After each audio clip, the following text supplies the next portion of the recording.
नमस्कार, स्वागत है आप सभी का इंडिया न्यूज देख रहे हैं आप। मैं हूं आपके साथ पराग गुप्ता। एक नजर फटाफट खबरों पर। अफगानिस्तान में तालिबान का कहर जारी। काबुल एयरपोर्ट से तालिबानी 150 लोगों को जबरन अपने साथ लेकर गए हैं। इन लोगों में ज्यादातर भारतीय नागरिक।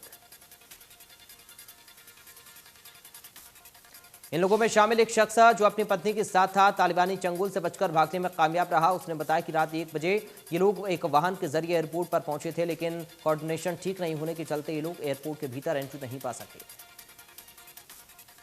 हथियार के कुछ तालिबानी साथ लेकर आए थे और लोगों के साथ मारपीट की और फिर उन्हें काबुल की तारखिल ले गए। शख्स ने बताया कि वो और उसकी पत्नी कार से कूदकर भागने में सफल रहे।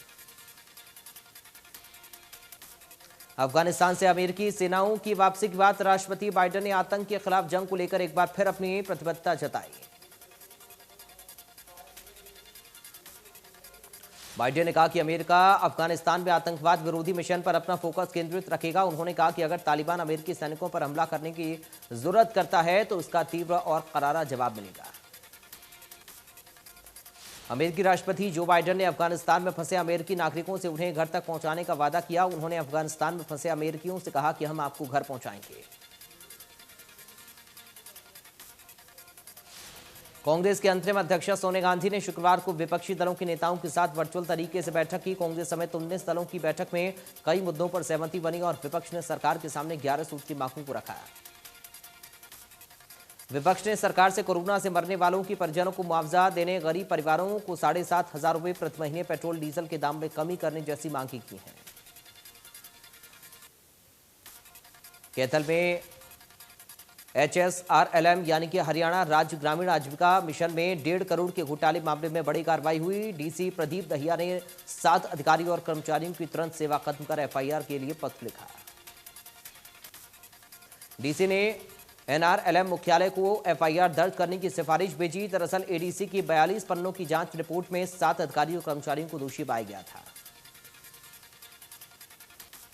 आरोपियों पर कृषि यंत्र, फाइल कवर, सैनिटाइजर और मास्क की खरीद में घोटाला करने का आरोप है। 7 आरोपियों में स्वयं सहायता समूह की 2 महिलाएं भी शामिल।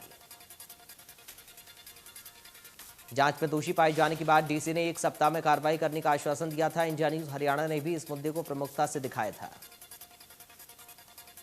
राष्ट्रीय राजधानी दिल्ली में बारिश ने मौसम का मिजाज बदल दिया। एक तरफ जहां दिल्ली के लोगों को उमस भरी गर्मी से राहत मिली, तो वहीं बारिश के कारण राष्ट्रीय राजधानी दिल्ली के कई इलाकों में जलभराव की स्थिति है। दिल्ली में भारी बारिश की वजह से सड़कों पर जलभराव के कारण गाड़ियों की रफ्तार सुस्त पड़ गई। दिल्ली के ITO इलाके में यातायात प्रभावित हुआ। दिल्ली के ITO इलाके की तस्वीरें। आजाद मार्केट अंडरपास को पानी भरने के कारण बंद कर दिया गया। दिल्ली पुलिस के मुताबिक आजाद मार्केट अंडरपास में 1.5 फीट तक पानी भर गया। मौसम विभाग के मुताबिक उत्तर प्रदेश, उत्तराखंड, हिमाचल, हरियाणा, पंजाब और दिल्ली में कुछ स्थानों पर 23 अगस्त तक मध्यम से भारी बारिश की संभावना। फरीदाबाद में मूसलाधार बारिश से शहर जलमग्न हो गया। शहर की तकरीबन सभी सड़कों पर पानी भरता हुआ नजर आया, जिससे एक बार फिर नगर निगम के दावे फेल साबित हुए। बल्लभगढ़ में तेज बारिश ने लोगों की परेशानी बढ़ा दी। 10 साल में आज सबसे तेज बारिश हुई। सारे शहर में 3 फुट से ज्यादा पानी सड़कों पर जमा हो गया।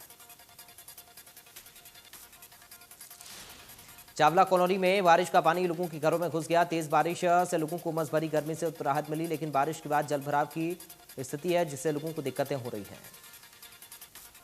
हरियाणा, पंजाब में भी भारी बारिश लोगों के लिए आफत बन गई। सोनीपत में सुबह से तेज बारिश हो रही, कई जगहों पर जलभराव हो गया।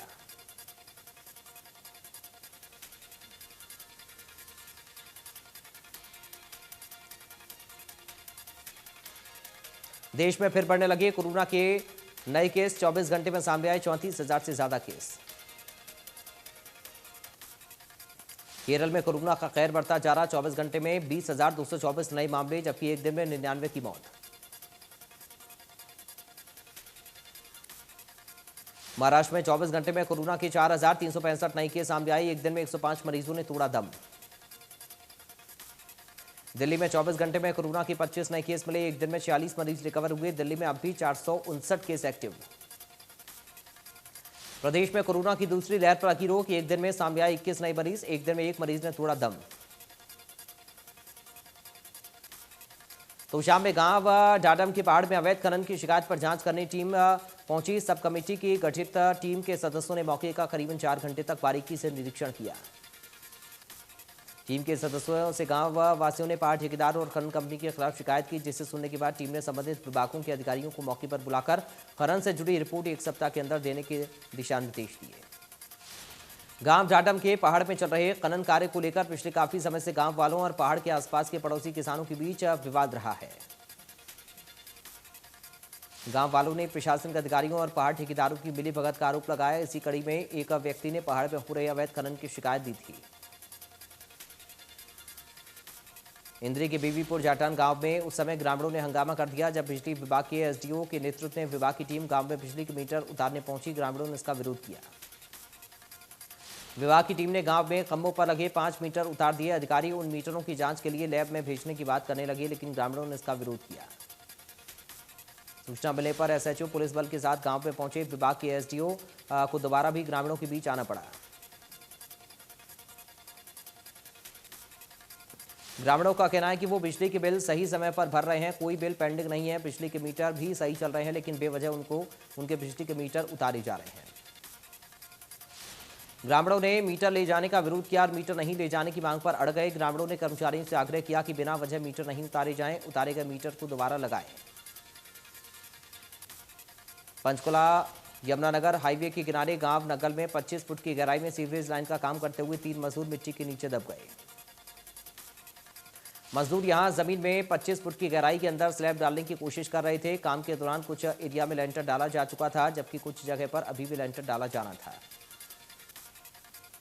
इसी दौरान 25 फुट की गहराई में अचानक से कुछ कंस्ट्रक्शन गिर गया। मिट्टी खिसकने से 3 मजदूर उसके नीचे दब गए। एक की मौत हुई, 2 की हालत गंभीर।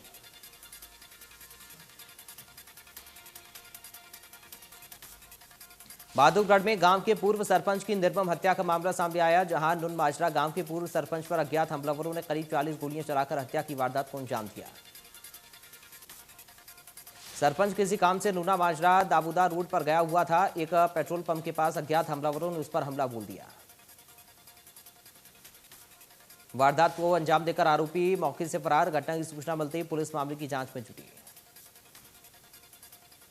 पुलिस ने पूर्व सरपंच के शव को कब्जे में लेकर पोस्टमार्टम के लिए बहादुरगढ़ के अस्पताल में भिजवाया। पुलिस ने मौके पर फॉरेंसिक टीम को भी बुलाया। हांसी में भिवानी रोड पर स्थित राम सिंह कॉलोनी में रिटायर्ड फौजी के अज्ञात लोगों ने सिर में गोली मारकर हत्या की। पुलिस ने मौके पर पहुंचकर जांच शुरू कर दी। अभी तक रिटायर्ड फौजी की हत्या के कारणों का पता नहीं चल पाया है। राम सिंह कॉलोनी निवासी 35 साल के ऋतुराज यादव ऋतिक किराना के स्टोर के नाम से दुकान चलाते थे। देर शाम को दुकान पर बैठे थे, तब यह हमला हुआ। घायल फौजी को हिसार के नीचे अस्पताल में ले जाया गया। उपचार के दौरान मौत हो गई। घटना के बाद पुलिस मौके पर पहुंची, कुछ साक्ष्य भी जुटाई। ऋतुराज रिटायरमेंट के बाद जींद पुलिस में एसपीओ के पद पर भी तैनात हुए थे।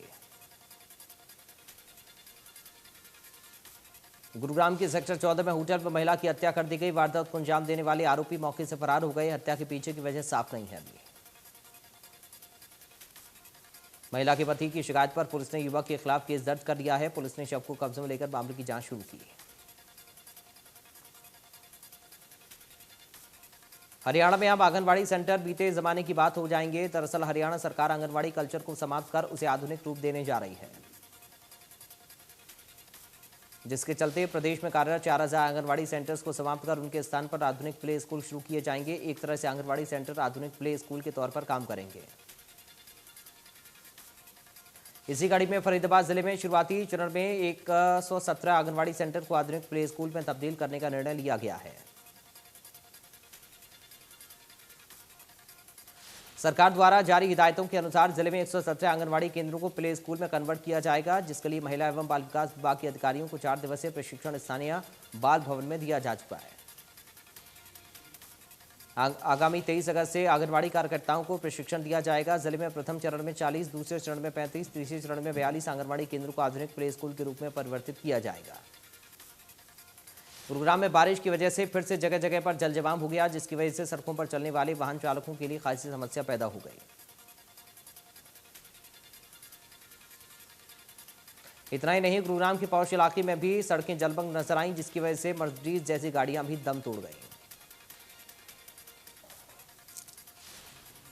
सुशांत लोक इलाके में घुटनों से ऊपर तक पानी भर गया, जिसकी वजह से गाड़ियां सड़कों के बीच ही फंसकर खड़ी हो गई। पिछले एक महीने में ही हुई बारिश में गुरुग्राम के अलग अलग इलाकों में यही हालात रही, लेकिन प्रशासन किसी तरह से पानी की निकासी का कोई ठोस इंतजाम नहीं कर पाया। हांसी में बिजली विभाग की टीम को ग्रामीणों ने बंधक बनाया। ग्रामीणों ने 5 बिजली कर्मियों और 2 पुलिसकर्मियों को बंधक बनाया। बिजली विभाग को लाइन लॉस की शिकायत मिली थी, जिस दौरान सीसर गांव के लोगों ने कर्मचारी को बंधक बनाया। ग्रामीणों का कहना है कि बिजली कर्मी उन्हें बेवजह परेशान कर रहे हैं, जबकि कर्मचारियों के पास छापा मारने का आदेश तक नहीं था।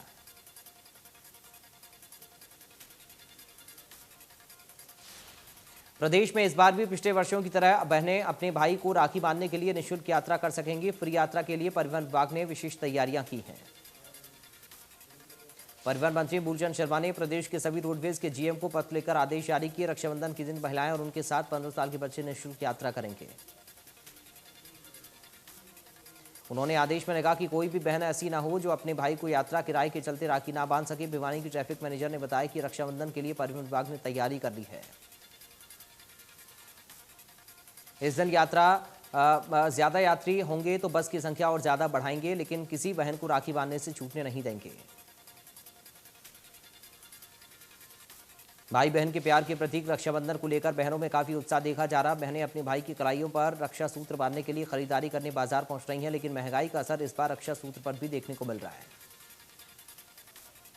इस बार कोरोना काल में बाजारों में धीरे धीरे रौनक तो वापस लौट रही है, लेकिन बढ़ती हुई महंगाई खरीदारी से बहनों के कदम रोक रही है। दुकानदार भी रक्षाबंधन के त्योहार पर आधी बिक्री की बात कर रहे हैं। दुकानदारों का कहना है कि कोरोना के चलते उनकी बिक्री आधी रह गई है। पहले भी कोरोना की वजह से घाटा हुआ था, इस बार उससे भी ज्यादा घाटा हो रहा है।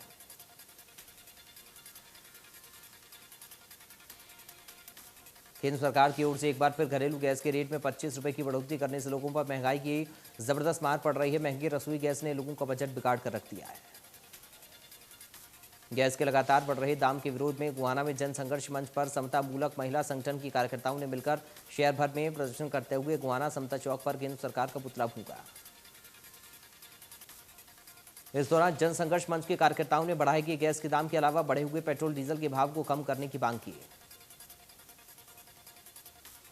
गुहाना में देर रात से बारिश हुई, लेकिन उसके बावजूद लोगों में बढ़ती महंगाई को लेकर काफी रोष देखने को मिल रहा है।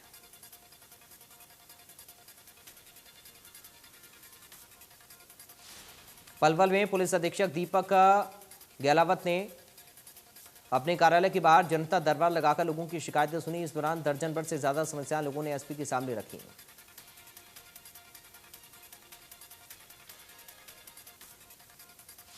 जज्जर के गांव में एक किसान ने खेत में जलभराव से परेशान होकर खुदकुशी कर ली। मृतक किसान की पहचान कुलदीप के रूप में हुई है। पिछले दिनों आई बरसात से काफी परेशान था। उसकी फसलें जल भराव की वजह से डूब गई थी। इस वजह से काफी आर्थिक नुकसान भी हुआ था।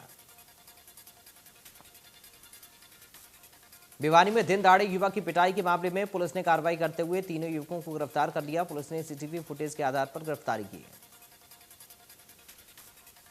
पुलिस के मुताबिक रंजिश के चलते दीपक की बुरी तरह से पिटाई की गई थी। धारा 307 के तहत मामला दर्ज हुआ था। पिटाई का वीडियो वायरल हुआ था।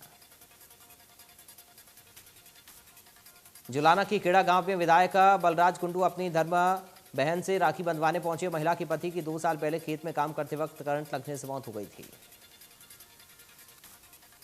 उन्होंने बताया कि पति की मौत के बाद महिला का परिवार बेसहारा हो गया था। उसके छोटे छोटे बच्चे हैं, ऐसे में बच्चों की पढ़ाई का पूरा खर्च और बहन को एक भाई का प्यार देने का वादा निभाते हुए उन्होंने राखी बंधवाई।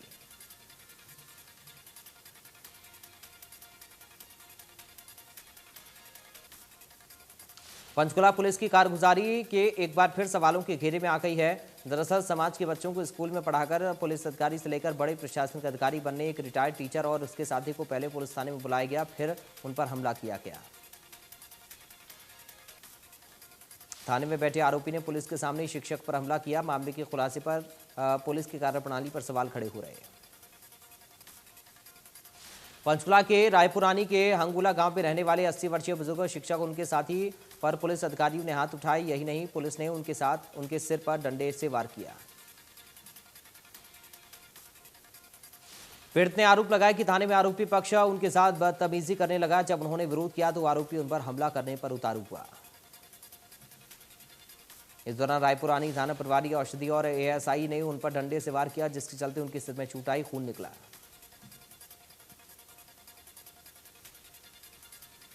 दुकानदारों ने निगम की कार्रवाई को पूरी तरह से गलत करार दिया। कहा यह प्रशासन की धक्केशाही है। जेबीटी की परीक्षा में भिवानी स्थित परीक्षा केंद्र पर भावी अध्यापक इलेक्ट्रॉनिक डिवाइस के साथ दबोचा। बोर्ड अध्यक्ष डॉक्टर जगबीर सिंह ने उड़नदस्ते ने की कार्रवाई। हांसी में जीन चौक से अनाज मंडी रोड स्थित कृष्ण कॉलोनी में दुकान की छत पर मोबाइल कंपनी द्वारा 5G का टावर लगाए जाने को लेकर इलाके के लोगों और टावर लगाने आए कर्मचारियों के बीच में झड़प हो गई। साइबर क्राइम पुलिस ने एक ऐसे शातिर ठग को गिरफ्तार किया जो पिछले 2 सालों से फरार चल रहा था। इस ठग पर पुलिस ने 5 लाख रुपए का इनाम घोषित कर रखा था। पुलिस की माने तो आरोपी प्रवीण मित्तल बैंक में ही कार्य किया करता था। बैंक में कार्य के दौरान वो खाता धारकों की जानकारी जुटाने के बाद ऑनलाइन ट्रांजैक्शन कर खाते से पैसा उड़ा लिया करता था। यमुनानगर के जगाधरी के सरस्वती कॉलोनी स्थित गुरुद्वारा साहिब में हुई चोरी की लाइव तस्वीरें गुरुद्वारा साहिब में लगे कैमरे में कैद। उधर हिसार पुलिस ने ब्लाइंड मर्डर की गुत्थी को सुलझा लिया है। महज 500 रुपए के लिए दंपति ने 62 वर्षीय बुजुर्ग की हत्या कर दी थी। आरोपी मृतका सरिता के मकान में किराए पर रहते थे। पुलिस ने आरोपियों के खिलाफ मामला दर्ज किया। रेवाड़ी के हलुहेड़ा गांव में 10 दिन पहले घर से लापता हुए 20 वर्षीय बीए द्वितीय वर्ष के छात्र का हाथ बंधा हुआ शव संदिग्ध अवस्था में गांव के जुहड़ से मिलने से दहशत फैल गई। परिजनों ने हत्या की आशंका जताई है, जबकि पुलिस का कहना है कि पोस्टमार्टम रिपोर्ट आने के बाद ही स्पष्ट हो पाएगा कि आखिर हत्या है, आत्महत्या या फिर हादसा। मृतक के भाई की माने तो रोहित 10 अगस्त को सुबह 10 बजे घर से किसी काम के लिए निकला था, लेकिन वो देर शाम तक नहीं लौटा। उन्होंने उसकी सभी संभावित स्थानों पर तलाश की, लेकिन कोई सुराग नहीं लगा। जिसके बाद गुमशुदगी की रिपोर्ट भी दर्ज कराई गई, इश्तेहार भी छपवाए गए, लेकिन रोहित का कुछ पता नहीं चल पाया। देर शाम जब उसकी तलाश कर रहे थे तो गांव की जुहड़ में उसका शव मिला।